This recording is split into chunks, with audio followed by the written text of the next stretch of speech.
എല്ലാവർക്കും ഹൃദയം നിറഞ്ഞ നമസ്കാരം. ആദ്യം നമ്മൾക്ക് ഈ വീഡിയോയിലോട്ട് ഇന്ന് പോവാം.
ഈ വീഡിയോയിൽ നമ്മൾ കാണുന്നത്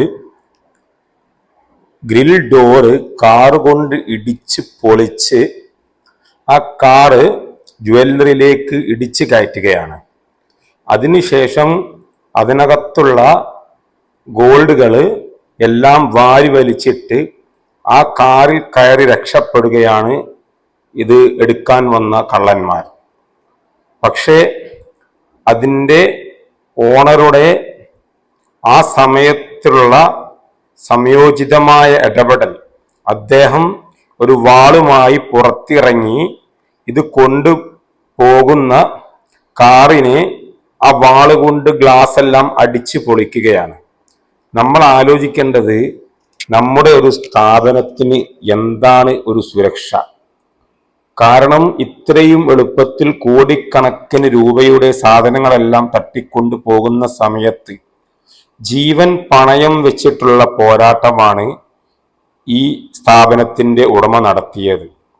അങ്ങനെ ഒരു ജീവൻ മരണ പോരാട്ടം ആ സ്ഥാപനത്തിന്റെ ഉടമ നടത്തിയിട്ടില്ല എങ്കിൽ അദ്ദേഹത്തിന് നഷ്ടപ്പെടുന്നത് കോടികളാണ്. കാരണം അദ്ദേഹത്തിന്റെ ആസ്തികളാണ് അവരുടെ മുന്നിൽ വെച്ച് കള്ളന്മാർ അടിച്ചു മാറ്റി കൊണ്ടുപോകുന്നത് എന്നുള്ളത് വളരെ വിഷമകരമായ ഒരു സംഭവമാണ്.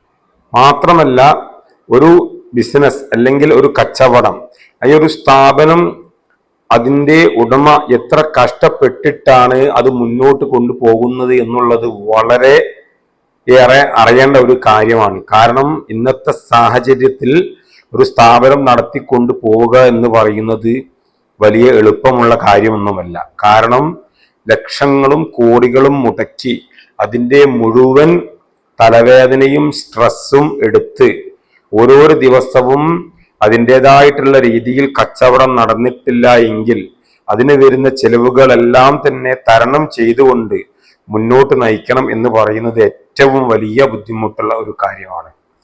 അങ്ങനെയുള്ള സാഹചര്യത്തിലാണ് ഇതുപോലെയുള്ള പ്രക്രിയകൾ മറ്റുള്ളവരുടെ പലരുടെയും ഭാഗത്ത് നിന്ന് ഉണ്ടാവുന്നത്. എന്തായാലും നമ്മൾ മനസ്സിലാക്കേണ്ടത്, നമ്മുടെ ബിസിനസ്സിന് വേണ്ടത് ആദ്യം സുരക്ഷയാണ്.